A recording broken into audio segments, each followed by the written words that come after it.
നമുക്ക് ഒരുമിച്ചായിരിക്കാൻ കർത്താവ് നൽകിയ അവസരത്തിനായിട്ട് തിരുനാമത്തിന് സ്തോത്രം അർപ്പിക്കുന്നു. വളരെ പ്രയാസങ്ങളുടെ നടുവിലും നമുക്ക് നമ്മുടെ ആ വേദനകളെല്ലാം തിരുസന്നിധിയിൽ പകർന്ന് പ്രാർത്ഥനയോടെ ദൈവവചനം പഠിക്കാനായിട്ടും ദൈവവചനത്തിൻ്റെ ആ നിസ്തുല്യത മനസ്സിലാക്കാനായിട്ടും കർത്താവ് നൽകുന്ന അവസരങ്ങൾക്കായിട്ട് തിരുനാമത്തിന് സ്തോത്രം. നമുക്ക് വളരെ ശ്രദ്ധയോടെയും വളരെ പ്രാർത്ഥനയോടും കൂടെ നമ്മുടെ പഠനം നമുക്ക് വളരെ വേഗത്തിൽ കണ്ടിന്യൂ ചെയ്യാം.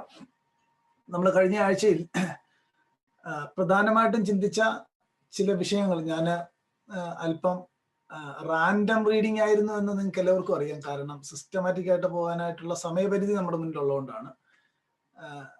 ദൈവവചനത്തിന്റെ കാനോൻ അല്ലെങ്കിൽ 27 പുസ്തകങ്ങളെ പറ്റി നമ്മൾ മറ്റ് ആളുകൾ അല്ലെങ്കിൽ മറ്റ് ചർച്ചുകൾ, ഓർത്തഡോക്സ് ചർച്ചോ കാത്തലിക് ചർച്ചോ ആ സഭകൾ പറയുന്ന ആ കഥ ചരിത്രപരമായിട്ട് ചേരുന്നതല്ല, അത് ഒത്തിരി മിസ്കൺസെപ്ഷൻസ് ആണ് എന്നാണ് നമ്മൾ കഴിഞ്ഞ ആഴ്ചയിൽ പ്രധാനമായിട്ടും നോക്കിയത്. ഞാൻ എൻ്റെ പഠനത്തിൽ 10 മിസ്കൺസെപ്ഷൻ ഞാൻ എഴുതി വെച്ചിട്ടുണ്ട്. 10 എണ്ണം. നമ്മളൊരു 5-6 കാര്യങ്ങൾ ചിന്തിച്ചു. ഒന്നോർത്ത് നോക്കി, ഇത് ഓറൽ ട്രഡീഷൻ ആയിരുന്നു, എഴുതാൻ പറഞ്ഞിട്ടില്ലായിരുന്നു എന്ന്. അങ്ങനെ ആയിരുന്നില്ല. ബിഗിനിങ് ഓറൽ ട്രഡീഷൻ ആണെങ്കിലും ക്രിസ്ത്യാനിറ്റി ഒരു ബുക്കിഷ് റിലീജിയൻ ആയിരുന്നു എന്ന് നമ്മൾ ഏകദേശം മനസ്സിലാക്കി. രണ്ടാമത്, എഴുതിയ ആളുകൾക്ക് തന്നെ അത് എഴുതിയത് സ്ക്രിപ്ചർ ആണെന്നുള്ള വളരെ ബോധ്യത്തോടെയാണ് എഴുതിയത്. അതിന് നമുക്ക് 2-ാം നൂറ്റാണ്ടിലെ എഴുത്തുകാർ 1-ാം നൂറ്റാണ്ടിലെ എഴുത്തിനെ സ്ക്രിപ്ചർ എന്നാണ്, അല്ലെങ്കിൽ ആ നിലയിലുള്ള വാക്കുകൾ, ദൈവവചനം, സ്ക്രിപ്ചർ, അങ്ങനെയാണ് അവരതിനെ എടുത്ത് സൈറ്റേഷൻ ചെയ്യാൻ നേരത്ത് അങ്ങനെ ഒരു പ്രയോഗമാണ് ഉപയോഗിച്ചത്. പിന്നെ നമ്മൾ ചിന്തിച്ചത് അപ്പോക്രിഫൽ പുസ്തകങ്ങൾ പോപ്പുലർ ആയിരുന്നില്ല എന്നതാണ് സത്യം. ചില പുസ്തകങ്ങൾ, പ്രത്യേകിച്ച് റിജക്റ്റഡ് ബുക്കിനകത്തുണ്ടായിരുന്ന ഷെപ്പേഡ് ഓഫ് ഹെർമാസും ലെറ്റേഴ്സ് ഓഫ് ബർണബാസും ഇഗ്നേഷ്യസിന്റെ ചില എഴുത്തുകളും ഒക്കെ അതവര് കോമൺ ആയിട്ട് ഉപയോഗിച്ചിരുന്നെങ്കിലും ആ എഴുത്തുകാർ തന്നെ പറഞ്ഞിട്ടുണ്ട് ഇത് സ്ക്രിപ്ചർ ആയിരുന്നില്ല എന്ന്. അവര് തന്നെ പറഞ്ഞ കാര്യങ്ങൾ നമ്മൾ ചിന്തിച്ചു. അന്നേരം ആ ഒരു മിസ്കൺസെപ്ഷൻ നമുക്ക് മനസ്സിലായി. പിന്നെ നമ്മൾ പ്രധാനമായിട്ടും ചിന്തിച്ച കാര്യം, അത് നമ്മൾ അധികം പറഞ്ഞില്ല, പക്ഷെ എനിക്കത് പറയാനായിട്ട് സമയമില്ല. അഥനേഷ്യസ് അല്ല ബൈബിള് തന്നത്, അത്രയും ഞാനൊന്ന് ഓർപ്പിച്ചായിരുന്നു. അഥനേഷ്യസ് അല്ല ബൈബിള് തന്നത്. പിന്നെ മറ്റൊരു കാര്യം, നമ്മൾ ഓടിച്ച് ചിന്തിച്ച മറ്റൊരു പ്രധാനപ്പെട്ട കാര്യം, ഒരു കൗൺസിലും കൂടിയിട്ടില്ല. ബൈബിൾ കാനോൻ തീരുമാനിക്കാനായിട്ട് ഒരു കൗൺസിലും കൂടിയിട്ടില്ല. ചിലപ്പോൾ നമ്മളെ ആളുകൾ ചിന്തിച്ചു വെച്ചേക്കുന്ന നിക്കിയ സുന്നഹദോസ് ആണ് ബൈബിൾ തന്നതെന്നാണ്. നോ. ആ നിക്കിയ സുന്നഹദോസിനകത്തെ വളരെ പ്രധാനപ്പെട്ട വിഷയം എന്ന് പറഞ്ഞാൽ യേശുവിന്റെ ദൈവത്വം ഈക്വൽ വിത്ത് ഫാദർ, അതായിരുന്നോ ഈക്വൽ വിത്ത് ഫാദർ? അത് നമുക്കിപ്പോ അങ്ങോട്ട് പോകേണ്ട കാര്യമില്ല. അതായിരുന്നു നിക്കിയ സുന്നഹദോസിന്റെ പ്രധാന സബ്ജക്റ്റ് എന്നുള്ളത്. അതുകൊണ്ട് കോൺസ്റ്റന്റൈൻ അല്ല, അല്ലെങ്കിൽ പൊളിറ്റിക്കൽ മൂവ്മെന്റ് അല്ല തീരുമാനിച്ചത്. അഥനേഷ്യസിന്റെ ഫെസ്റ്റൽ ലെറ്ററിലല്ല 27 പുസ്തകം ആദ്യമായിട്ട് കാണുന്നത്. അദ്ദേഹം ചൂസ് ചെയ്യുകയായിരുന്നില്ല. പിന്നെ നമ്മൾ പഠിച്ച ഏറ്റവും വലിയ കഥ, വളരെയധികം പുസ്തകങ്ങൾ ഉണ്ടായിരുന്നു, അതിനകത്തുനിന്ന് സെലക്ട് ചെയ്തതാണ് ഇത്രയും പുസ്തകം. ഇതെല്ലാം പച്ച കള്ളമാണ് എന്ന് ചരിത്രത്തിൽ നമുക്ക് മനസ്സിലാക്കാനായിട്ട് കഴിയും.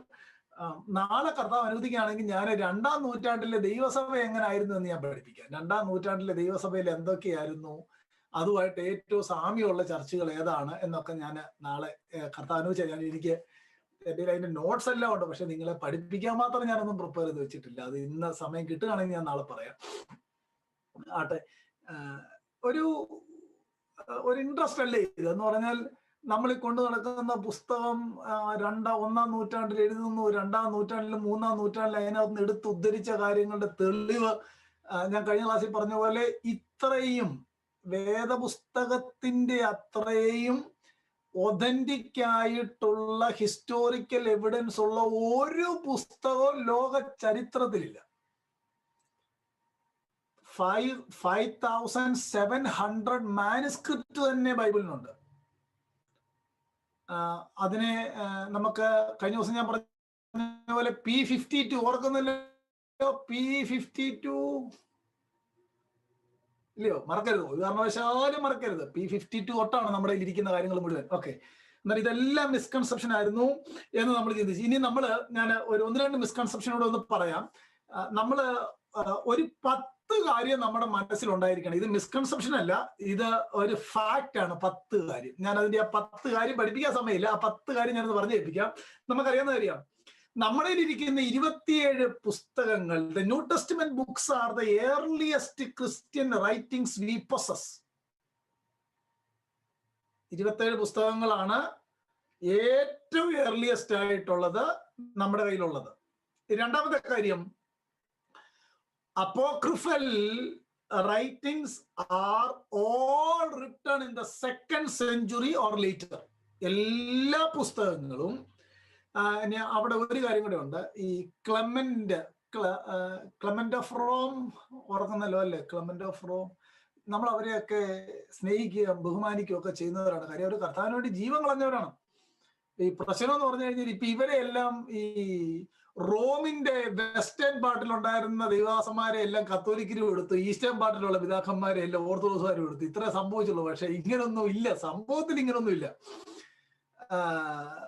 ഇന്നലെ ക്ലെമന്റ് കാത്തലിക്സ് എടുത്ത് വെച്ചേക്കുന്നതാണ്, അഗസ്റ്റിനെ കാത്തലിക്സ് എടുത്ത് വെച്ചേക്കുന്നതാണ്. പക്ഷെ ഇവരുടെ പഠിപ്പിക്കൽ നമ്മൾ പലതും നോക്കിക്കഴിഞ്ഞാൽ അവർക്ക് വളരെ എതിരാണ്. ഞാൻ നാളെ പറയാം, ദൈവം എന്ന് വെച്ചാൽ ശ്രദ്ധിച്ചോളൂ. അങ്ങനെയാണെങ്കിൽ ഈ ക്ലെമന്റിന്റെ ഒരു പുസ്തകം, ക്ലെമന്റിന്റെ ഫസ്റ്റ് ക്ലെമന്റ്, അത് AD 96 എഴുതിയേക്കുന്നത്. അതുകൊണ്ട് നമുക്ക് പറയാം 1-ാം നൂറ്റാണ്ടിൽ എഴുതിയ എല്ലാ പുസ്തകവും അപ്പോസ്തോലികമല്ല, എന്നാൽ അപ്പോസ്തോലിക പുസ്തകങ്ങളെല്ലാം 1-ാം നൂറ്റാണ്ടിൽ എഴുതിയതാണ്. ഞാൻ പറഞ്ഞ പോയിന്റ് കിട്ടിയോ? അന്നേരം അപ്പോക്രിഫൽ റൈറ്റിംഗ്സ് എല്ലാം 2nd സെഞ്ചുറി അല്ലെങ്കിൽ അപ്പോസ്തലന്മാരെ മരിച്ചതിന് ശേഷമുള്ളതാണ്. മൂന്നാമത്തെ കാര്യം നമ്മൾ മനസ്സിലാക്കിയിരിക്കേണ്ടത്, the New Testament books are unique because they are apostolic books. The New Testament books are unique because they are apostolic books. എല്ലാ അപ്പോസ്തോലിക പുസ്തകങ്ങളാണ് എല്ലാം. ഇനി അപ്പോസ്തലന്മാരല്ലാത്ത എഴുതിയ പുസ്തകങ്ങൾ വല്ലതും ഉണ്ടോ ന്യൂ ടെസ്റ്റ്മെന്റിനകത്ത്? മാർക്കും ലൂക്കും. ഞാൻ നിങ്ങളോട് ചോദിക്കട്ടെ, ഒരു പോപ്പുലാരിറ്റിക്ക് വേണ്ടിയാണ് എഴുത്തുകാരുടെ പേരിട്ടതെങ്കിൽ, ഇവര് പറയുന്ന സഭ, എന്നോട് ഒരു അച്ഛൻ തന്നെ പറഞ്ഞാണ്, ഞാൻ മർക്കോസ് എഴുതിയെന്ന് ആരാ പറഞ്ഞ്? സഭ പറഞ്ഞു മാർക്ക് എഴുതിയതാണ്. എൻ്റെ ഒരു ലോജിക്കിൽ നിങ്ങളോട് ഞാനൊരു കാര്യം പറയാം.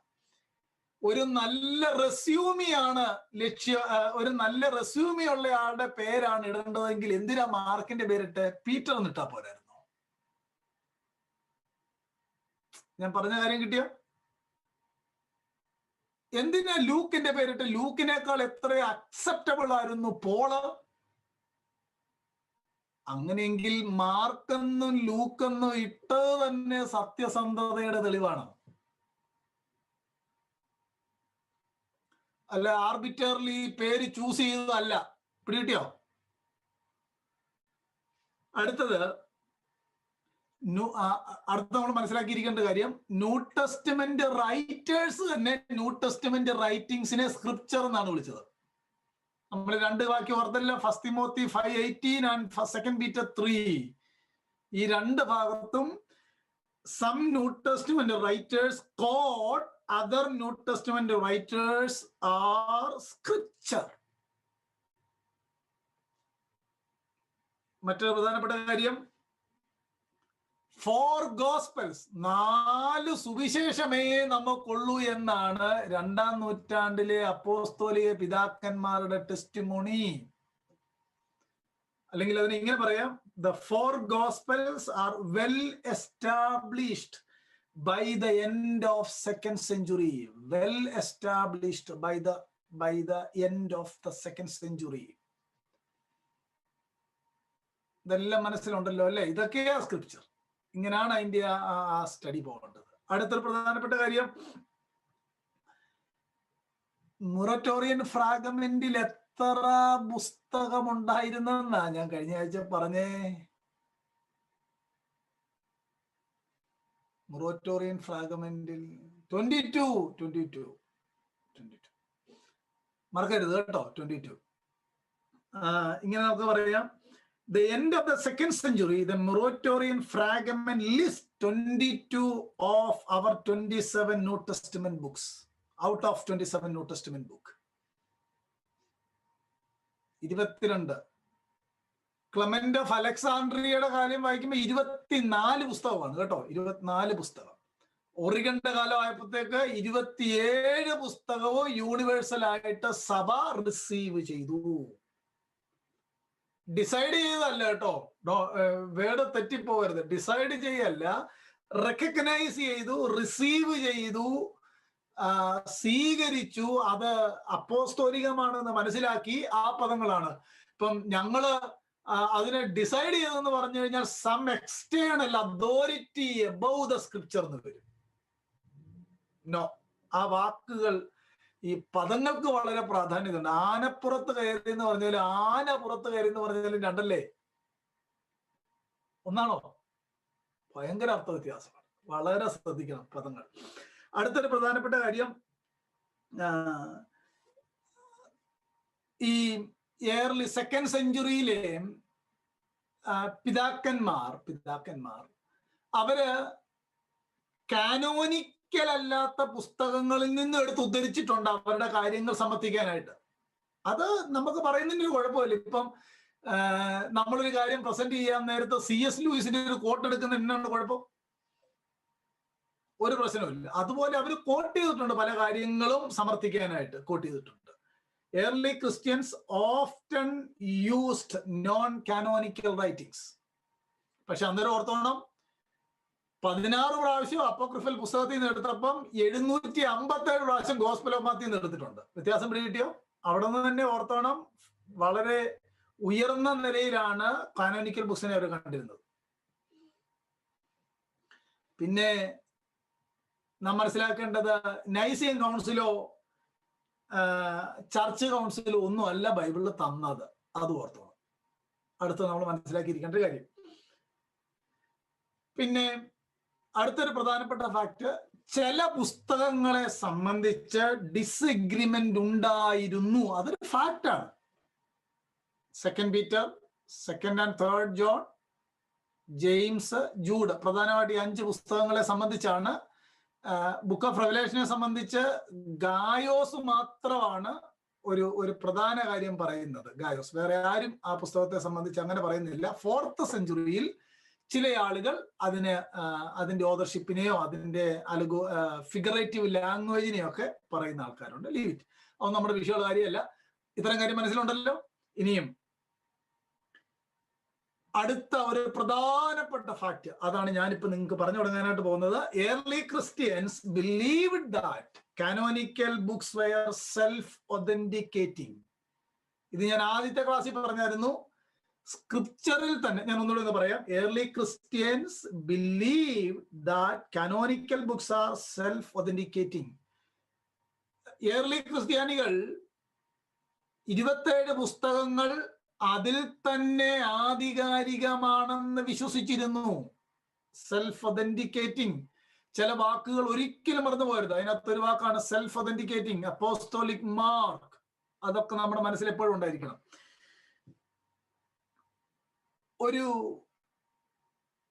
നമ്മുടെ ഇടയില് ഓർഡിനേഷൻ എന്ന് പറയുന്ന ഒരു ശുശ്രൂഷയുണ്ട്. ഓർഡിനേഷൻ. ആ ഓർഡിനേഷന്റെ സിമ്പിൾ അർത്ഥം, സഭയ്ക്ക് ഒരാള് ശുശ്രൂഷകനാണെന്ന് റെക്കഗ്നൈസ് ചെയ്യാനായിട്ട് കഴിഞ്ഞു. ഒരാൾ വിളിയുള്ള ആളാണ്.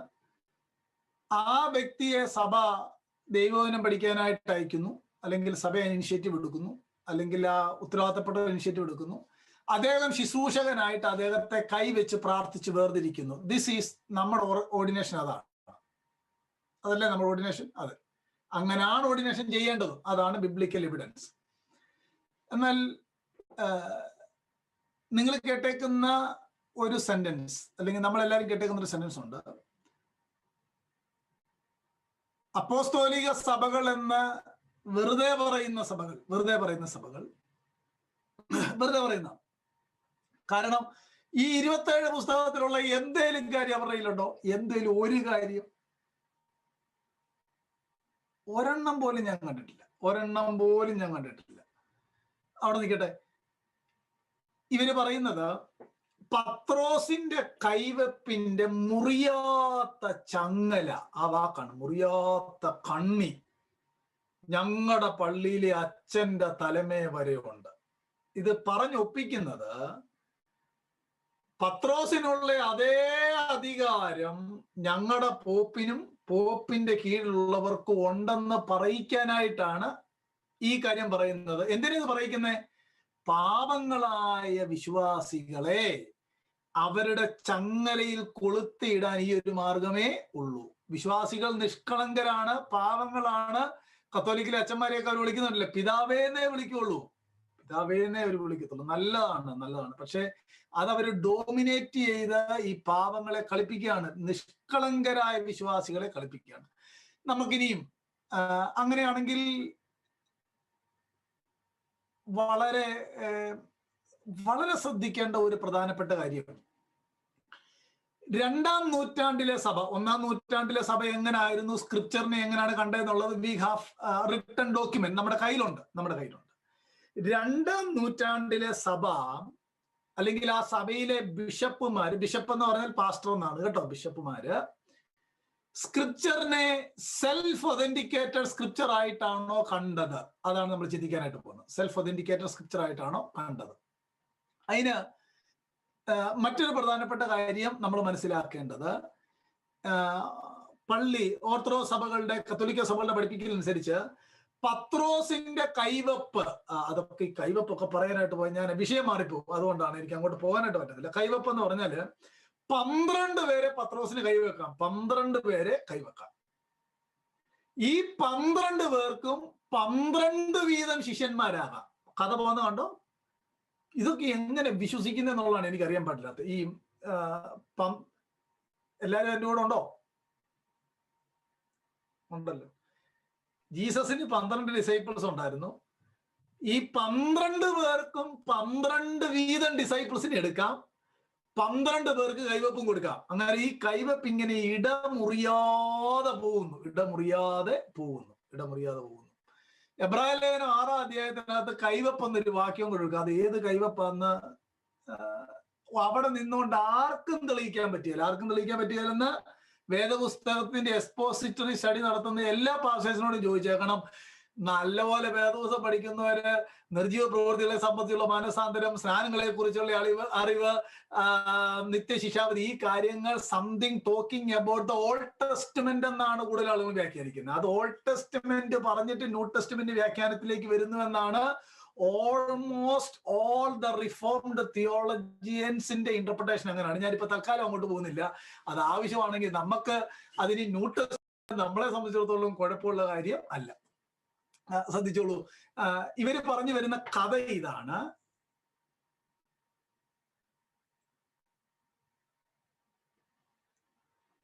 എന്റെ സൗണ്ട് കേൾക്കാവോ? എന്താ ടെമ്പററി അൺമ്യൂട്ടഡ് എന്ന് പറഞ്ഞു? കേൾക്കാം.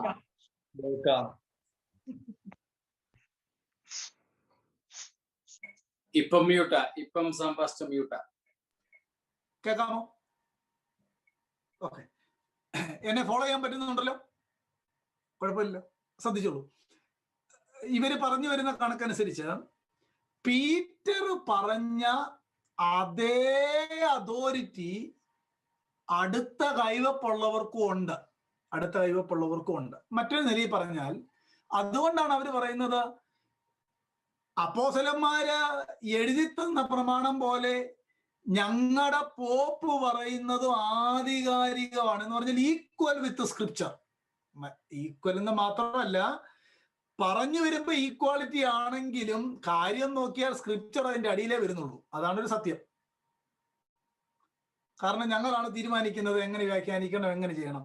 പക്ഷെ നമുക്കൊരു കാര്യം അറിയാൻ, നമുക്കിത് എങ്ങനെ മനസ്സിലാക്കണം. എന്റെ ഭാഷ എനിക്ക് ഒത്തിരി ലിമിറ്റഡ് ആണ്. ഇത് എങ്ങനെ പറഞ്ഞു തരണമെന്ന് അറിയാൻ മേല. ഞാനൊന്ന് ശ്രമിക്കാം, ദൈവകരുണയിൽ ശ്രമിക്കാം. 2-ാം നൂറ്റാണ്ടിലെ ദൈവദാസന്മാരുടെ ചില വാചകങ്ങൾ നമ്മൾ എടുത്താൽ അവര് തന്നെ പറയുന്നുണ്ട് ഞങ്ങൾ അപ്പോസ്തലന്മാരെ പോലെ അല്ല. അതിന്റെ അർത്ഥം തന്നെ we are not equal with apostles. അവർ writings are not equal with scripture.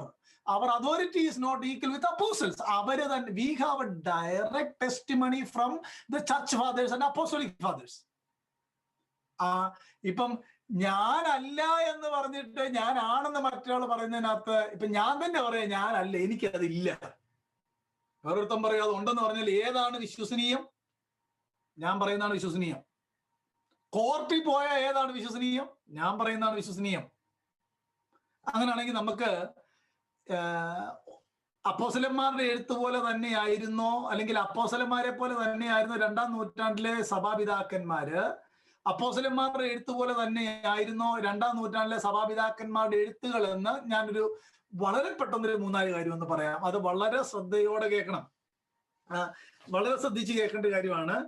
അതിനൊരു ഹെഡിങ് ഇടാം, where the church fathers inspired in the same way as scripture. Where the church fathers inspired in the same way as scripture. എഴുതിയോ? അല്ലെങ്കിൽ സഭാപിതാക്കന്മാര് സ്ക്രിപ്ചറിനെ പോലെ തന്നെ ദൈവശ്വാസീയത ഉള്ളവരായിരുന്നു, അവരുടെ എഴുത്തുകൾക്ക് ആ inspiration ഉണ്ടായിരുന്നു. ഇതാണ് നമ്മൾ ഇത് ചിന്തിച്ചാൽ തന്നെ ഈക്വൽ അതോറിറ്റിയെ പറ്റി നമുക്ക് ചരിത്രത്തിൽ നിന്ന് മനസ്സിലാകുമ്പോൾ തന്നെ അറിയാം, കൈവപ്പെന്നുള്ള കള്ളത്തരം നമുക്ക് ഇവിടെ തീർക്കാനായിട്ട് പറ്റും. വളരെ എളുപ്പമാണ്, വളരെ എളുപ്പമാണ്. എന്നെ സംബന്ധിച്ചിടത്തോളം, അല്ലെങ്കിൽ ഇവിടെ ദൈവദാസന്മാരെ പശുവിയെ സംബന്ധിച്ചിടത്തോളം ഒക്കെ സത്യം എവിടെ ഉണ്ടോ അത് അനുസരിക്കണമെന്ന് പറയുന്ന കൂട്ടത്തിലാണ് ഞങ്ങൾ. കൈവപ്പെന്ന് പറയുന്നത് സത്യമായിരുന്നെങ്കിൽ 100% അത് പഠിപ്പിക്കണം, 100% അത് പഠിപ്പിക്കണം. അതിനകത്ത് ഒരു കൺസെഷനും ഇല്ല. ഇപ്പം ഞങ്ങൾ പിടിച്ചോണ്ട് വെച്ചിരിക്കുന്ന മൊയലിന് 4 കൊമ്പ് അങ്ങനൊന്നും ഞങ്ങൾക്കില്ല. ഞങ്ങൾ ഈ കാര്യങ്ങൾ വിശാലമായിട്ട് പഠിക്കാനും മനസ്സിലാക്കാനും തീരുമാനിച്ചിട്ട് സ്ക്രിപ്ചർ സെൽഫ് ഒതന്റിക്കേറ്റഡ് ആണെന്ന് ബോധ്യമായതുകൊണ്ടാണ് ഇത് പ്രസംഗിക്കുന്നത്. മറ്റാരും പറഞ്ഞുകൊണ്ടല്ല, ഞങ്ങൾക്കത് ബോധ്യമായതുകൊണ്ടാണ്.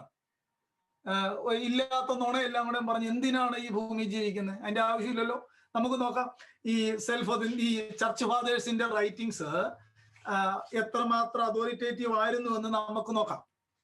ആദ്യം ഇവര് ചർച്ച് ഫാദേഴ്സും അപ്പോസ്റ്റലിക് ഫാദേഴ്സും ഞാൻ പറഞ്ഞില്ല അതിന്റെ വ്യത്യാസം എന്നാണ്. ഞാനൊരു പക്ഷേ ചർച്ച് ഫാദേഴ്സ് എന്നായിരിക്കും പറയുന്നത്, പക്ഷെ നിങ്ങൾ മനസ്സിലാക്കി എടുത്താൽ മതി. നമുക്കറിയാം ഏറ്റവും ആദ്യം മെൻഷൻ ചെയ്യാവുന്ന ഒരു പേര് ക്ലെമന്റ് ആണ്. ക്ലെമന്റ് ഓഫ് റോം ആണ്. Clement of Rome. ആ ക്ലെമന്റിനെ പറ്റി ഞാൻ കഴിഞ്ഞ ദിവസം പറഞ്ഞായിരുന്നു. ഫിലിപ്പിയ ലേഖനം 4-ാം അധ്യായത്തിനകത്തെ ക്ലെമന്റ് ആണെന്നാണ് Catholic interpretation. But we have no evidence. നമ്മൾ അതിനെപ്പറ്റി ഒരു കൃത്യമായ ഒരു രേഖയില്ല. ഇനിയാണെങ്കിലും നമുക്ക് പ്രശ്നമില്ല, അതൊരു പ്രശ്നമുള്ള കാര്യമേ അല്ല. ക്ലെമന്റിനെ പറ്റി പറയുന്ന കാര്യം നോക്കണം. ക്ലെമന്റിനെ പറ്റി പറയുന്ന കാര്യവും ക്ലെമന്റ് മറ്റ് അപ്പോസ്തലന്മാരെ പറ്റി പറയുന്ന കാര്യവും, അല്ലെങ്കിൽ മറ്റ് അപ്പോസ്തലന്മാരെ പറ്റി പറയുന്ന വാചകങ്ങൾ ശ്രദ്ധിച്ചാൽ ക്ലെമന്റിന്റെ എസ്റ്റിമേഷൻ തന്നെ പറ്റിയുള്ളത് മനസ്സിലാക്കാം. റൈറ്റ്? ശ്രദ്ധിച്ചോളൂ. ഇത് ഞാൻ പറഞ്ഞിട്ടുള്ളൊരു സെന്റൻസ് ആണ്. ക്ലെമന്റ് തന്റെ ലെറ്ററിനകത്ത് എഴുതുകയാണ്, take up the epistle of that blessed apostle Paul. സഭയോട് പറയുകയാണ്, പൗലോസിന്റെ ലേഖനങ്ങളെ, അല്ലെങ്കിൽ ബ്ലെസ്സഡ് അപ്പോസ്റ്റൽ പോളിന്റെ ലേഖനങ്ങളെ നിങ്ങൾ ഉപയോഗിക്കുക.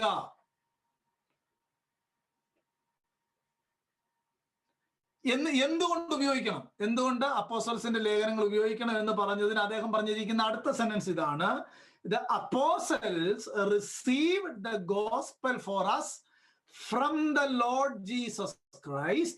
Jesus, the Christ, was sent from God. The Christ, therefore, is from God, and the apostles from the Christ. ഈ സെന്റൻസ് ഞാൻ പറഞ്ഞിട്ടുള്ളതാണ്. എന്ന് പറഞ്ഞാൽ അതിന്റെ അർത്ഥം ക്ലെമന്റ് തന്നെ പറയുകയാണ്, അപ്പോസ്തലനായ പൗലോസ് ബ്ലെസ്സഡ് ആണ്. ബ്ലെസ്സഡ് അപ്പോസ്റ്റൽസിന്റെ ലേഖനങ്ങൾ നിങ്ങൾ എടുക്കുക. പിതാവിൽ നിന്ന് പുത്രൻ വന്ന പോലെ പുത്രനിൽ നിന്ന് വന്നവരാണ് അപ്പോസ്തലന്മാർ. അവരാണ് നമുക്ക് സുവിശേഷം കൈമാറിയത്. ആ സെന്റൻസിൽ തന്നെ നമുക്കറിയാം ക്ലെമന്റിനേക്കാൾ സീരിയസ് ആയിട്ട് കണ്ടത് ആരെയാണ്? അപ്പോസ്റ്റൽസ്. സിമ്പിൾ ലോജിക്കല്ലേ? അപ്പോസ്റ്റൽസ്. അതിൽ നിന്ന് നമ്മൾ മനസ്സിലാക്കേണ്ട കാര്യം എന്നാ? I am not equal with them. ഞാൻ ക്രിസ്തുവിൽ നിന്ന് വന്നതല്ല. They are from Christ. അതിന്റെ കമ്പാരിസൺ നോക്കിയേ. പിതാവിൽ നിന്ന് ക്രിസ്തു വന്ന പോലെ ക്രിസ്തുവിൽ നിന്ന് അപ്പോസ്തലന്മാർ അവർ നൽകിയ സുവിശേഷം അതാണ് എടുക്കേണ്ടത്. Paul the blessed apostle. അന്നേരം ഈക്വൽ അതോറിറ്റി അല്ലെന്ന് അവർ തന്നെ പറയുകയാണ്. റൈറ്റ്. ഇനിയും മറ്റൊരു പ്രധാനപ്പെട്ട കാര്യം, ഈ അപ്പോസ്തലന്മാരെ പറ്റി അദ്ദേഹം ക്ലെമന്റ് പറഞ്ഞേക്കുന്ന അടുത്തൊരു കാര്യം, തന്റെ ലെറ്ററിനകത്ത് പറഞ്ഞേക്കുന്ന ഒരു കാര്യം, അപ്പോസ്റ്റൽസിനെ പറ്റി പറഞ്ഞേക്കുക, the letter refers to the apostles as the greatest and most righteous pillars of the church. അപ്പോസ്റ്റൽസിന്റെ എഴുത്തിനെ അവരുടെ അപ്പോസ്തലന്മാരെ പറ്റി പറഞ്ഞേക്കുകയാണ് the greatest and most righteous pillars of the church. ഇതെല്ലാം ഞാൻ കഴിഞ്ഞ ദിവസം പറഞ്ഞ പോലെ 10ാം ക്ലാസ്സിലെ സൺഡേ സ്കൂൾ പുസ്തകത്തിൽ നല്ല റെഫറൻസ്, ക്ലെമന്റിന്റെ ബുക്കിൽ തന്നെയാണ് റെഫറൻസ്. 2nd സെഞ്ചുറിയിൽ നമുക്ക് അവൈലബിൾ ആയിട്ടുള്ള ക്ലെമന്റിന്റെ അതിനുശേഷം കൈയെഴുത്ത് പ്രതി മാറി മാറി വന്ന നമ്മുടെ കയ്യിലുള്ള ട്രാൻസ്ലേഷനിൽ നിന്നാണ് നമ്മൾ റെഫറൻസ് പറയുന്നത്. ഈ ഒരു ഒറ്റ സെന്റൻസിൽ നിന്ന് തന്നെ നമുക്ക് മനസ്സിലാകത്തില്ലേ അപ്പോസ്തലന്മാരും ക്ലെമന്റും തമ്മിലുള്ള അധികാരത്തിന്റെ വ്യത്യാസം? അയ്യോ, എനിക്ക് നിങ്ങളുടെ ഒരു സഹായം കൂടെ വേണം മുന്നോട്ട് പോകണമെങ്കിൽ. ഒന്ന് തലയാട്ടിക്ക് ഞാൻ ക്ലാസ് എടുക്കാൻ നേരത്തെ ഇടയ്ക്ക് പറയാറുണ്ട്, അംഗീകരിച്ച് പോകാവൂ, വിയോജിപ്പുണ്ടെങ്കിൽ പറയണമെന്നൊക്കെ ഞാൻ പറയാറുണ്ട്. സത്യമല്ലയോ? Not equal. അതുകൊണ്ടല്ലേ അതുകൊണ്ടാണ് ഞങ്ങൾ വേദപുസ്തകം പഠിപ്പിക്കാൻ നേരത്തെ പറയുന്നത് 1ാം നൂറ്റാണ്ടിലെ അപ്പോസ്തലന്മാർ ഇന്ന് ഇല്ലെന്നാണ് ഞങ്ങൾ പഠിപ്പിക്കുന്നത്. They are unique. ഇന്ന് അപ്പോസ്തലന്മാരുണ്ടോന്ന് ചോദിച്ചാൽ പുതിയ സ്ഥലങ്ങളിൽ പോയി വേല തുടങ്ങുന്നു എന്ന അർത്ഥത്തിൽ അപ്പോസ്തലൻസ് ഉണ്ട്. അതിന്റെ തിയോളജിയന്മാര് പറയും അവർ അതിശ്രേഷ്ഠ അപ്പോസ്തലന്മാരായിരുന്നു, നമ്മള് ഈ ഓർഡിനറി അപ്പോസ്തലൻസ് ആണെന്ന് പറയാറുണ്ട്.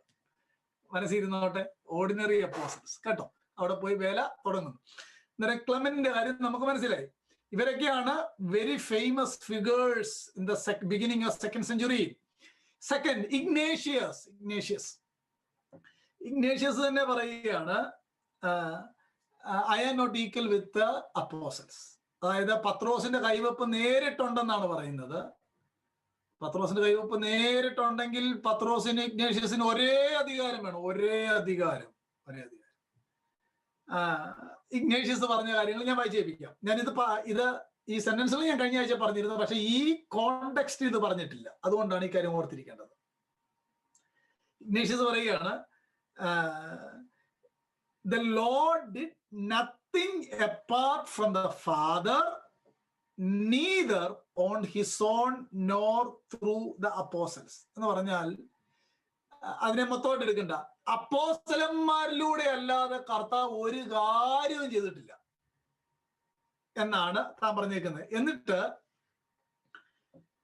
ഈ അപ്പോസ്തലൻസിനെ പറ്റി അദ്ദേഹം പറഞ്ഞ മറ്റൊരു കാര്യം ഇതാണ്,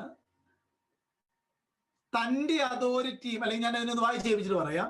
Ignatius goes out of his way to distinguish on authority as a bishop from the authority of the apostles. എന്ന് പറഞ്ഞാൽ താനൊരു ബിഷപ്പാണ്, ഇഗ്നേഷ്യസ് ബിഷപ്പാണ്.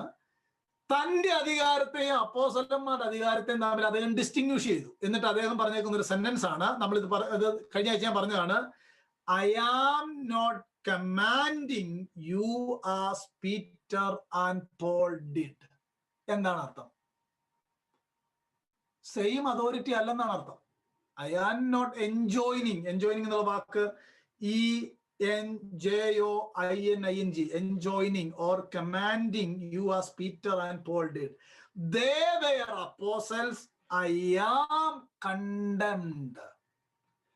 കണ്ടംഡ് എന്നുള്ളതിനെ മലയാളത്തിൽ ട്രാൻസ്ലേറ്റ് ചെയ്തേക്കുന്നത് ഞാൻ അപവാദി എന്നാണ്. അപവാദി. ഇഗ്നേഷ്യസും പറയുകയാണ് they were apostles, they are from the Lord Jesus, they are commanding, but I am not enjoining you as Peter and Paul did. They were apostles, I am condemned. ഇനി നിങ്ങൾ പറഞ്ഞ equal ആയിരുന്നോ? Equal authority ആയിരുന്നോ? No. കൈവപ്പ് ഇനി ഉണ്ടെന്ന് നിങ്ങൾ സമ്മതിച്ചാൽ equal authority ഉണ്ടോ? No. കൈവപ്പില്ല. കൈവപ്പുണ്ട്, ആ കൈവപ്പില്ല. 2, ഇഗ്നേഷ്യസിനെ കിട്ടിയല്ലോ. 3, ജസ്റ്റിൻ മാർട്ടിയർ അദ്ദേഹം അപ്പോസ്തലന്മാരെ പറ്റി പറഞ്ഞൊരു കാര്യമാണ് കേട്ടോ. For from Jerusalem where went out into the world men 12 in numbers by the power of God. They proclaimed to every race of men that they were sent by Christ to teach to all the word of God. അദ്ദേഹം തന്നെ പറയാണ് 12 പേരെ ലോകത്തിന്റെ രക്ഷയുടെ സുവിശേഷവുമായിട്ട് ദൈവം അയച്ചു. ആ വാക്കിൽ നിന്ന് തന്നെ ആ 12 പേർക്ക് ഒരു സ്പെഷ്യാലിറ്റി അല്ലേ? 12 പേരെ. എന്നിട്ട് അദ്ദേഹം പറഞ്ഞ മറ്റൊരു കാര്യം കൂടെ ഉണ്ട്. Gospels as the written embodiment of apostolic tradition. അപ്പോസ്തോലിക പാരമ്പര്യത്തിന്റെ റിട്ടൺ ആണ് ഗോസ്പൽസ്.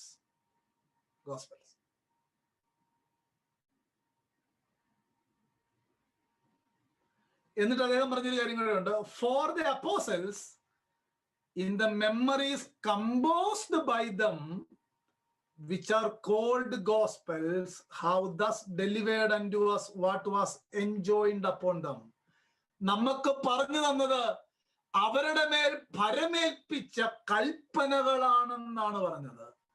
ഈ ജസ്റ്റിൻ മാർട്ടിയർ അപ്പോസ്തലന്മാരുടെ അധികാരത്തെയും ശുശ്രൂഷയും അവരുടെ മേൽ ഭരമേൽപ്പിക്കപ്പെട്ട കൽപ്പനയുടെയും കാര്യം പറയുന്നതിന്റെ പശ്ചാത്തലത്തിൽ അറിയാം, ജസ്റ്റിൻ മാർട്ടിയർക്ക് ബോധ്യം ഉണ്ടായിരുന്നു, ഞാൻ not equal with Peter and Paul. 3 example പോലെ. ഇനി നമുക്ക് ഐറേനിയസിന്റെ കാര്യം കൂടെ നോക്കാം. അദ്ദേഹമാണല്ലോ ഒരു ഗ്രേറ്റ് ഫിഗർ. ഐറേനിയസ് പറഞ്ഞ കാര്യം അപ്പോസ്തലന്മാരെ പറ്റി പറഞ്ഞൊരു കാര്യമാണ്. അത് ഇനിയും നിങ്ങള് പുസ്തകങ്ങൾ കിട്ടാമെങ്കിൽ വായിച്ചു നോക്കുകയുള്ളൂ. പോളികാർപ്പ് ഇങ്ങനെ പറഞ്ഞിട്ടുണ്ട്, പാപ്പിയാസ് ഇങ്ങനെ പറഞ്ഞിട്ടുണ്ട്, നിരവധിയുണ്ട്, പക്ഷെ എനിക്ക് സമയമില്ല. ഐറേനിയസ് പറഞ്ഞൊരു കാര്യം, ന്യൂ ടെസ്റ്റ്മെന്റ് എന്നുള്ളത് അപ്പോസ്റ്റോലിക് ടീച്ചിങ്, അപ്പോസ്റ്റോലിക് ട്രഡീഷന്റെ റിട്ടേൺ ഫോം ആണെന്നാണ് പറഞ്ഞത്. അപ്പോസ്റ്റോലിക് ടീച്ചിങ്ങിന്റെ റിട്ടേൺ ഫോം. അദ്ദേഹം പറഞ്ഞൊരു വാചകം ഞാൻ വായിച്ചു കേൾപ്പിച്ചാണ്. We have learn from none other than the plan of our salvation than from those through whom the gospel has came down to us, which they did at one time proclaim in public, and at a later period by the will of God handed down to us in the scripture to the ground and pillar of our faith. എന്ന് പറഞ്ഞാൽ സഭയുടെ അടിസ്ഥാനവും തൂണുമായി അപ്പോസ്തലന്മാർ എഴുതി തന്ന ദൈവവചനമാണ് authority. ഇനി ഞങ്ങൾക്ക് add ചെയ്യാനൊന്നും പറ്റുകയില്ല എന്നാണ് അദ്ദേഹം പറഞ്ഞത്. അതായത് ഐറേനിയസ് എഴുതിയത് not the ground and pillar of the truth. Ignatius പറഞ്ഞത് അപ്പോസ്തലന്മാര് പറഞ്ഞ പോലെയല്ല. ക്ലെമന്റ് പറഞ്ഞത് അപ്പോസ്തലന്മാര് പറഞ്ഞ പോലെയല്ല. ജസ്റ്റിൻ മാർട്ടിയർ പറഞ്ഞത് അപ്പോസ്തലന്മാര് പറഞ്ഞ പോലെയല്ല. They are very unique. അതിന്റെ അർത്ഥം 12 അപ്പോസ്തലന്മാരും അതിനുശേഷം ശുശ്രൂഷയിലേക്ക് വന്നവരും തമ്മിൽ ഈക്വൽ അതോറിറ്റി ആയിരുന്നില്ല എന്ന് അവരവര് തന്നെ പറയുകയാണ്. ഇനിയും കൈവെപ്പിനാൽ സ്ക്രിപ്ചറിന്റെ അതേ ഒതന്റിസിറ്റിയിലാണ് ഞങ്ങളുടെ, അല്ലെങ്കിൽ പൗലോസ് പറയുന്നതിന്റെ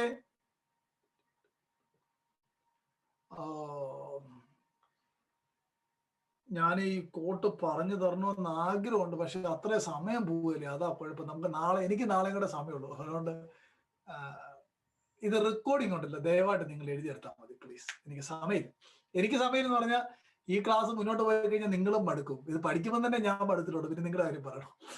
ആട്ടെ, നമുക്ക് ഐറേനിയസ് പറഞ്ഞ കാര്യം, അല്ലെങ്കിൽ അത്ര അത്യാവശ്യമാണെങ്കിൽ ഞാൻ എന്നെ മെസ്സഞ്ചറിൽ എനിക്ക് ടെസ്റ്റ് ചെയ്താൽ മതി, ഞാൻ അതിന്റെ ഫോട്ടോ എടുത്തയച്ച്. ശ്രദ്ധിച്ചോളൂ, ഇത്രയും പേര് പറഞ്ഞതനുസരിച്ച് ആ പേഴ്സൺ പറയുകയാണ് ഞങ്ങൾ ഈക്വൽ അല്ലെന്നാ പറഞ്ഞു. പിന്നെ ഇവര് പറയാ ഞങ്ങൾ കൈ വെച്ച് ഈക്വൽ ആക്കി. എങ്ങനെയുണ്ട്? ആര് പറയുന്ന വിശ്വസിക്കുന്നത്? നോ.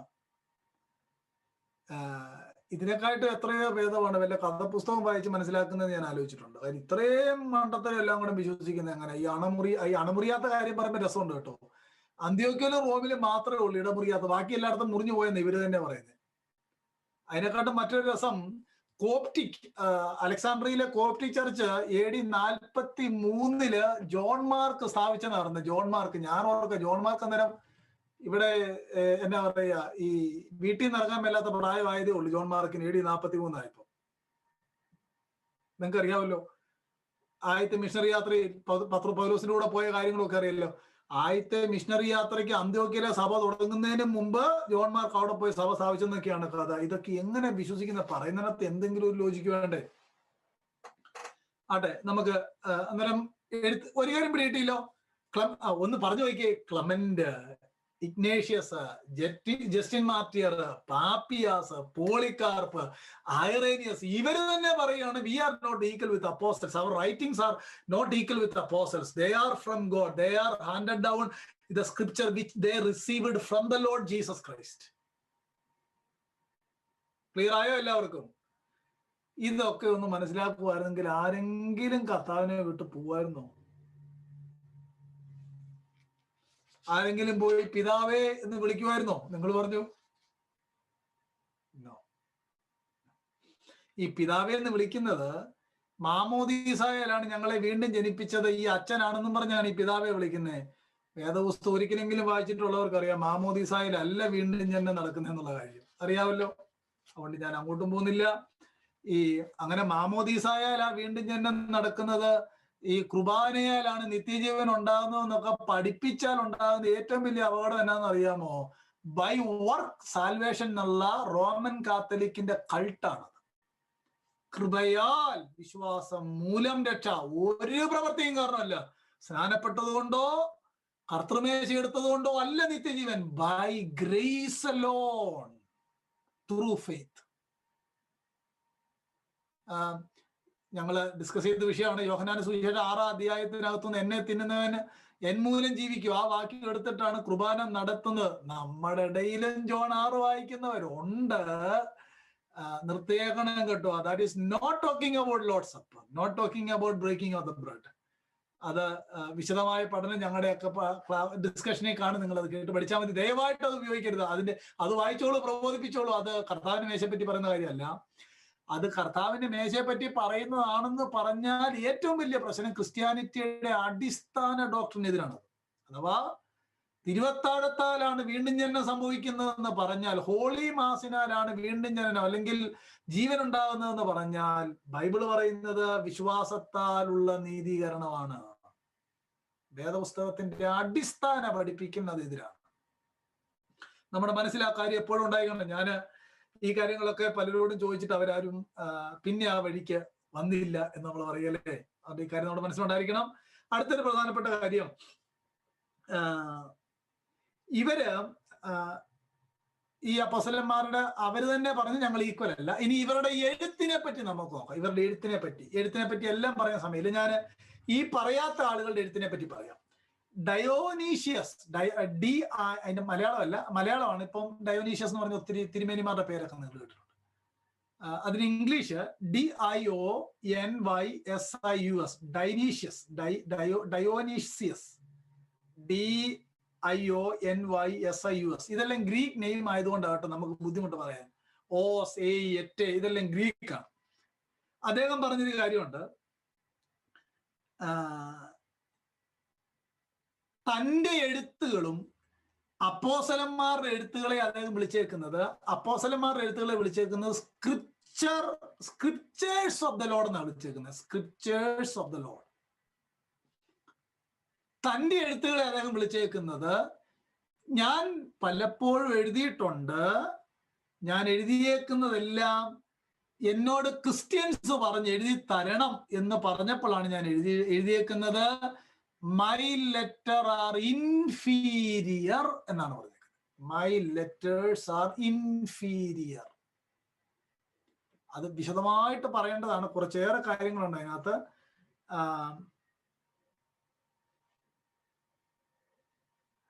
അത് ഞാനൊന്ന് ഓടിച്ച് വായിച്ച്, ഇംഗ്ലീഷിലാണ്, ഞാനൊന്ന് ഓടിച്ച് വായിച്ച് കേൾപ്പിക്കാം. Dionysius of Corinth, AD 170, common era, C 170, goes to great lengths to distinguish his own letters from the scriptures of the Lord, lest anyone get the impression he is composing new canonical books. But why would this concern him if Christians in his own day were equally inspired as the apostles and could produce new scriptures? അദ്ദേഹം പറയാ no, അങ്ങനെ ചിന്തിക്കാൻ പോലും പറ്റിയല്ല. Our writings are inferior. Apostles writings are scriptures of the Lord. അങ്ങനെയെങ്കിൽ പോപ്പിന്റെ എഴുത്തൂടെ ഇതിനോടൊപ്പം ചേർത്ത് വായിക്കാമോ? നിങ്ങൾ പറഞ്ഞോളൂ. സിമ്പിൾ ആപ്ലിക്കേഷൻ അല്ലേ, വായിക്കാമോ? മാജിസ്റ്റീരിയം ഇതിനോട് ചേർത്ത് വായിക്കാമോ? No, inferior. അതാണ് ആ വാക്ക്, inferior. Their writings are scriptures of the Lord. അവിടെ തന്നെ കൈവപ്പൊക്കെ പൊട്ടിപ്പോകുന്നുണ്ടോ? ഈക്വൽ അല്ല. വ്യക്തികളും ഈക്വൽ അല്ല, അവരുടെ റൈറ്റിംഗ്സും ഈക്വൽ അല്ല. ഇനി നമുക്ക്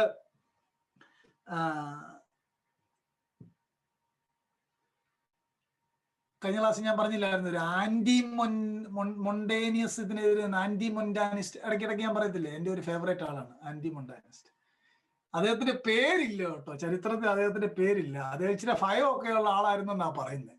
എങ്കിലും അദ്ദേഹം ഇങ്ങനെ ഒളിഞ്ഞിരുന്ന് അമ്പ ചെയ്യുമായിരുന്നു. അദ്ദേഹം പറഞ്ഞ ഒരു വാചകം ഇതാണ്. ഞാനിപ്പോ ഡയോനീഷ്യസിന്റെ കാര്യം പറഞ്ഞതും ഹിസ്റ്ററി ഓഫ് എക്ലീഷ്യാസ്റ്റിക്കൽ അല്ലെങ്കിൽ ചർച്ച് ഹിസ്റ്ററിക്കകത്ത് ഈസുബിയസിന്റെ പുസ്തകമാണ് കേട്ടോ. ഈസുബിയസിന്റെ ബുക്കാണ്. Volume number 4 chapter 23 verse 12. Volume number 4 chapter 23 verse 6. അവിടെയാണ് ഡയോനീഷ്യസ് പറഞ്ഞത് എന്റെ എഴുത്തുകൾ ഇൻഫീരിയർ ആണെന്ന് പറഞ്ഞത്. ആന്റി മൊണ്ടാനിസ്റ്റ് ആയ ഇദ്ദേഹം പറഞ്ഞേക്കുന്നത് history of ecclesiastic volume number 5 chapter 16 verse 3. Verse എന്നുള്ള പാരഗ്രാഫ് 3 വേഴ്സ് 3. അവിടെയാണ് ആ റെഫറൻസ് കിടക്കുന്നത്. അദ്ദേഹം പറഞ്ഞത് ഈ അടുത്ത കാലത്ത് കുറച്ചാളുകൾ സ്ക്രിപ്ചറിനോട് ചില എഴുത്തുകളൊക്കെ കൂട്ടാനായിട്ട് ശ്രമിക്കുന്നുണ്ട് എന്നാണ് അദ്ദേഹം പറഞ്ഞത്. അതിന്റെ അർത്ഥം എന്താ പ്രിയപ്പെട്ടവര്? കൂട്ടാൻ പറ്റിയില്ലെന്നല്ലേ? ഞാൻ അദ്ദേഹം പറഞ്ഞ കാര്യം ഒന്ന് വായിച്ചേൽപ്പിക്കാം. ഈ റെക്കോർഡ് ഇദ്ദേഹത്തിന്റെ ഇത് anonymous critic of Montanism recorded by Eusebius shares this same sentiment when he expresses his hesitancy to produce new written documents out of fear that, അടുത്ത sentence കേട്ടോളുക, I might seem to some to be adding to the writings or injunctions of the word of the new covenant. It is hard to avoid the sense that he thinks newly published books are not equally authoritative as those written by apostles. Very clearly. ഇതിൽ കൂടുതലൊക്കെ എങ്ങനെയാണ് പറയേണ്ടത്? Simple അർത്ഥം. Early church ഫാദേഴ്സിന്റെ writings equal with apostolic fathers, apostles and apostolic writings ആയിരുന്നു? Never.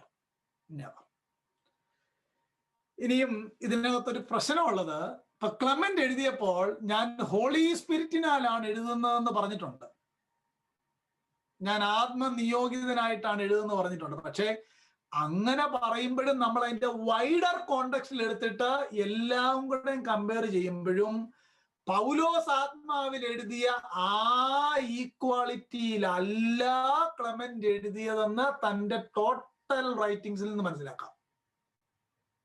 അങ്ങനെ നമ്മൾ അങ്ങനല്ലേ read ചെയ്യേണ്ടതെന്ന് പറഞ്ഞാൽ അതിന്റെ പാഠവും പരിസരവും നോക്കണം, ടെക്സ്റ്റ് ആൻഡ് കോണ്ടെക്സ്റ്റ് നോക്കണം. ഇത്രയും ഇത് സമയപരിധി കൊണ്ടാണ് ഞാൻ നിർത്തിയേക്കുന്നത്. ഇത്രയും കാര്യങ്ങൾ കൊണ്ട് വളരെ ഈസി ആയിട്ട് നമുക്ക് പറയാനായിട്ട് കഴിയും. ഈ അപ്പോസ്തലന്മാരെഴുതിയ അതേ അധികാരത്തിലായിരുന്നില്ല 2-ാം നൂറ്റാണ്ടിലെ ദൈവദാസന്മാർ എഴുതിയത്. അവർക്കും അതിനുള്ള അധികാരമുണ്ടായിരുന്നില്ല. അന്നേരം ഈക്വൽ റൈറ്റ്സും ഈക്വൽ കൈവപ്പും ഈക്വൽ അധികാരം ഉണ്ടായിരുന്നോ ചരിത്രത്തിൽ? നോ. ഇത് നമ്മള് 2nd സെഞ്ചുറി ക്രിസ്ത്യാനിറ്റിയെ പറ്റി ഒതന്റിക് ആയിട്ടുള്ള പുസ്തകങ്ങൾ വായിച്ചു. ഒരു പുസ്തകം ഒതന്റിക് ആകുക എന്ന് പറഞ്ഞാൽ ഏറ്റവും പ്രധാനപ്പെട്ട റൈറ്ററിനെ നോക്കുക, 2 പബ്ലിഷിംഗ് കമ്പനി നോക്കുക. മനസ്സിലായോ? ഈ 2 ഒരു ഇപ്പം ഉദാഹരണം പറഞ്ഞാൽ ഇപ്പം വലിയൊരു പബ്ലിഷിംഗ് കമ്പനിയാണ് IVP സോണ്ടോർവൻ. ഇങ്ങനത്തെ പബ്ലിഷിംഗ് കമ്പനികളിൽ ഇപ്പം നമ്മളൊരു സാധാരണ കഥപുസ്തകം എഴുതിയിട്ട് DC ബുക്ക് പബ്ലിഷ് ചെയ്യുമോ? നിങ്ങൾ ചോദിച്ചു. നിങ്ങൾ സാധാരണ DC ബുക്ക് പബ്ലിഷ് ചെയ്യുമോ? ചെയ്യല. അതിന് അതിൻ്റെതായ കുറച്ച് മാനദണ്ഡങ്ങളുണ്ട്. എന്ന് പറഞ്ഞ പോലെ ഒരു ബുക്ക് അതോറിറ്റേറ്റീവ് ആവണമെങ്കിൽ ഓതറിനെ നോക്കണം, പബ്ലിഷ് കമ്പനിയെ നോക്കണം. ഇതൊക്കെ സെമിനാറിലൊക്കെ പഠിക്കുകയോ മാസ്റ്റേഴ്സ് ലെവലിൽ പഠിക്കുകയോ ചെയ്തവർക്ക് ഞാൻ ഈ പറയുന്ന കാര്യം പെട്ടെന്ന് ഫോളോ ചെയ്യാനായിട്ട് പറ്റും. കാര്യം ഒരാളൊരു അസൈൻമെന്റ് നോക്കുമ്പം ഏറ്റവും ആദ്യം നോക്കുന്ന ബുക്ക് ഏതാണ് റെഫർ ചെയ്തേക്കുന്നത് എന്നുള്ളതാണ് അതിനെ വാല്യുവേറ്റ് ചെയ്യുന്നത്. ആട്ടെ, ഏതാണ്ടൊക്കെ ഒരു സന്തോഷമായില്ലയോ നമ്മുടെ പുസ്തകത്തെ പറ്റി? Praise Lord.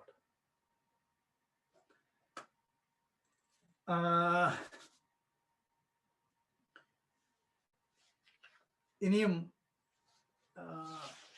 എങ്ങനെ ഒരു കാര്യം പെട്ടെന്ന് പറഞ്ഞു നിർത്താം. നമ്മള് the church fathers inspired in the same where the church fathers inspired in the same way ആ സ്ക്രിപ്ചർ. അതാണ് നമ്മളിപ്പോ നോക്കിയത്. മനസ്സിലായല്ലോ? എല്ലാവർക്കും ഏകദേശം ക്ലിയർ ആയല്ലോ? ഒരു കാര്യം കൂടെ നോക്കുന്നത്, early Christians believed that canonical books were self-authenticating. Early Christians believed that canonical books are self-authenticating. Early Christians എന്ന് പറഞ്ഞാൽ 2nd and 3rd century കേട്ടോ, പ്രധാനമായിട്ട് 2nd century ക്രിസ്ത്യൻസ് വിശ്വസിച്ചു കാനോനിക്കൽ ബുക്സ് ആർ സെൽഫ് ഒതന്റിക്കേറ്റിംഗ്. അവർ വിശ്വസിച്ചെന്ന് പറയുമ്പോൾ നമുക്ക് അത് എങ്ങനെ മനസ്സിലാക്കേണ്ടത്? ഞാൻ കഴിഞ്ഞ ദിവസം എനിക്ക് വളരെ പ്രയാസം ഉണ്ടായ ഒരു സെന്റൻസ് ഞാൻ നിങ്ങളെ വായിച്ചു കേൾപ്പിക്കാം. ഈ സെന്റൻസ് കേട്ടോണം എല്ലാവരും. പരിശുദ്ധ സഭയുടെ സാക്ഷ്യവും അംഗീകാരവും ഇല്ല എങ്കിൽ ബൈബിൾ ഹാരി പോട്ടർ പോലെ ഒരു പുസ്തകം മാത്രമാണ്. എങ്ങനെയുണ്ട്? ഒരു മാന്യൻ എഴുതിയതാണ്.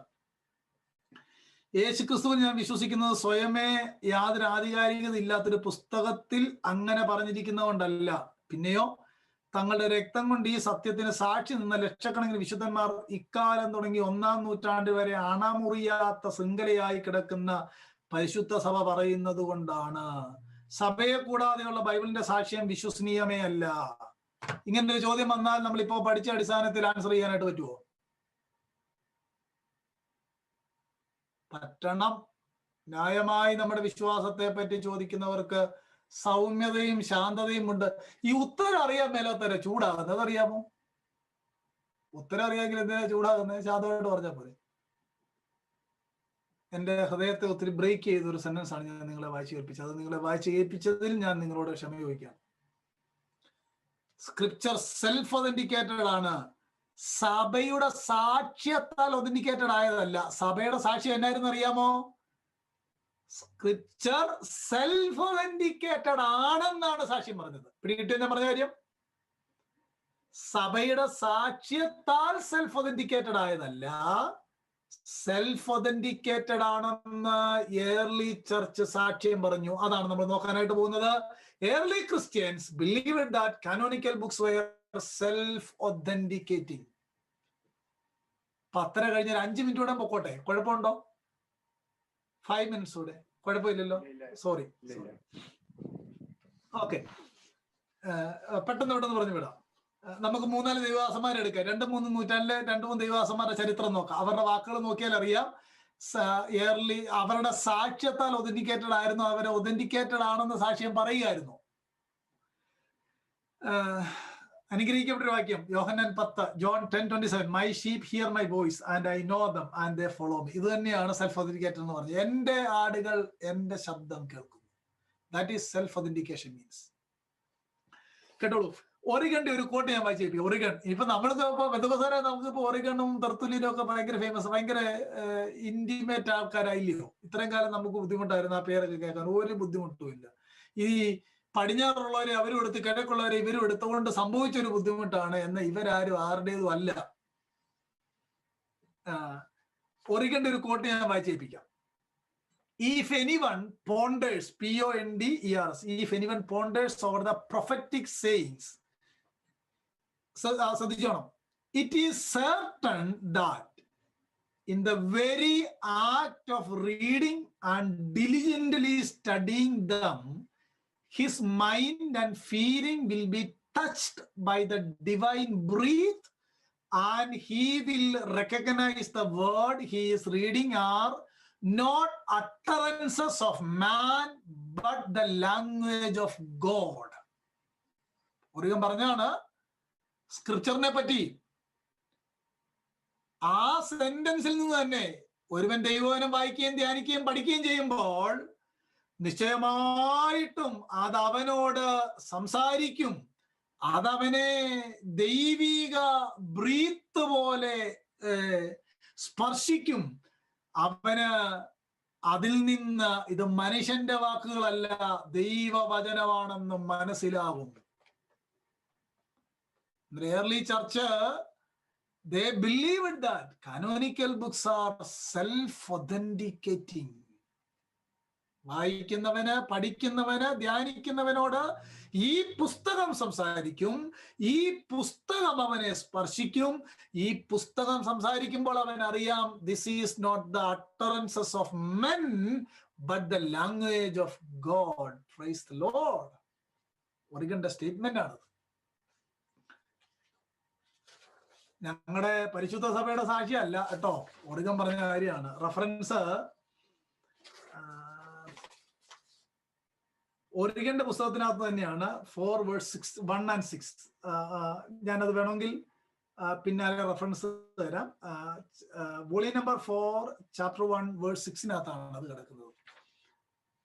ഇനി ഒറിഗൻ യൂദായുടെ ലേഖനത്തെ പറ്റി പറഞ്ഞൊരു കാര്യമുണ്ട്. യൂദായുടെ ലേഖനത്തെ പറ്റി, it is filled with the helpful words of heavenly grace.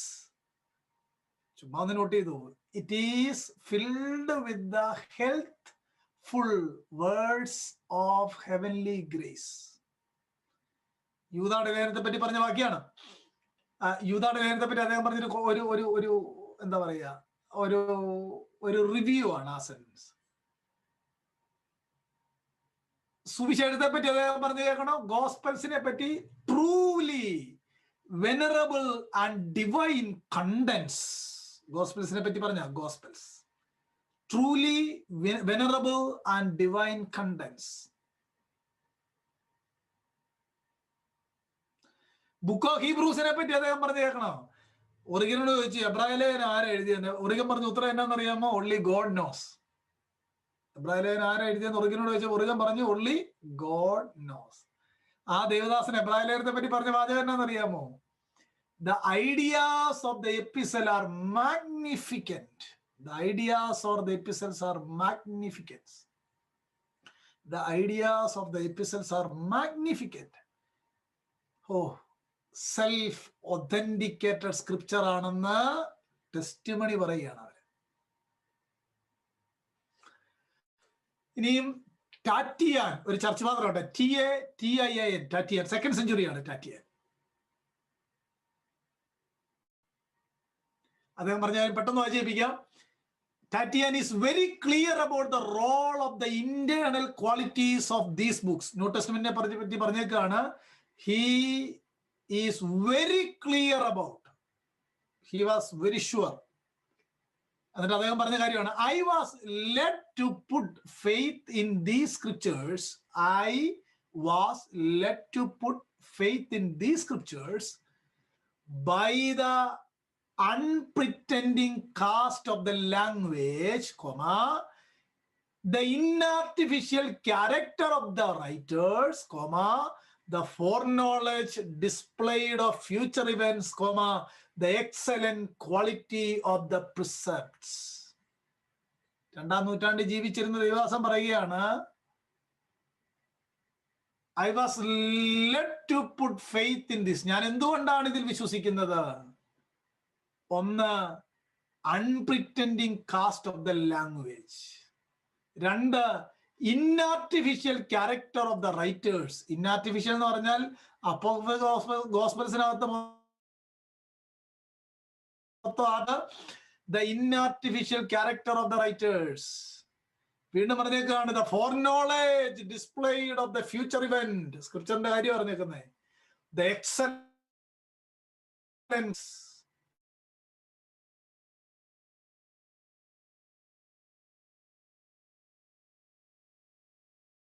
ടാറ്റിയാസ് പറഞ്ഞത് എന്താ? ടെസ്റ്റിമണി പറഞ്ഞേ, സ്ക്രിപ്ചർ ഈസ് സെൽഫ് ഒതന്റിക്കേറ്റഡ്. ഇനി ജെറോം പറഞ്ഞത്, ജെറോമിനെ പറ്റി പഠിച്ചാല് ഏർലി ക്രിസ്ത്യാനിറ്റി ഇത്രയും ഇന്റലിജന്റ് ജയന്റ് ആയിട്ടുള്ള ആദ്യം ട്രാൻസ്ലേറ്റ് ചെയ്ത ആൾ ഉൾഗാത്ത ബൈബിൾ ലാറ്റിൻ ജെറോം പറഞ്ഞത് ഫിലോമോന്റെ ലേഖനത്തെ പറ്റി പറഞ്ഞ നമ്മൾ വായിക്കാറ് പോലും ഇല്ലാത്തൊരു പുസ്തകമാണ് നമ്മൾ ഈ പലരും. ഫൈലിമോനെ പറ്റി പറഞ്ഞൊരു സെന്റൻസ് ആണ് എ ഡോക്യുമെന്റ് വിച്ച് എന്ന് പറഞ്ഞാൽ സുവിശേഷം ഒരുത്തന് വരുത്തിയ മാറ്റത്തെ കാണണമെങ്കിൽ ഫൈലിമോൻ വായിച്ചു നോക്കണം. ഞാൻ ഇടയ്ക്കിടയ്ക്ക് ഫിലോമോന്റെ ലേഖനം വായിക്കുമ്പോൾ ഓർത്തിട്ടുണ്ട്, ഈ ഒനേസിമോസ് റോമിലോട്ട് രക്ഷപ്പെട്ടു. പുള്ളി ഓർത്ത് റോമിൽ ചെന്ന് ആരും കണ്ടുപിടിക്കുകയെന്ന് ഓർത്താണ് റോമിൽ പോയത്. ഫിലോമോനെ ആകെ അറിയാവുന്ന ഒരാള് റോമിലുണ്ട്. അത് ആരാന്ന് ചോദിച്ചാൽ കൊലോസിലെ 4-ാം അധ്യായത്തിനകത്ത് എപ്പഫ്രാസ് ആണ്. എന്താ എപ്പഫ്രാസ്? ഫിലോമോന്റെ വീട്ടിലെ പാസ്റ്ററാണ്.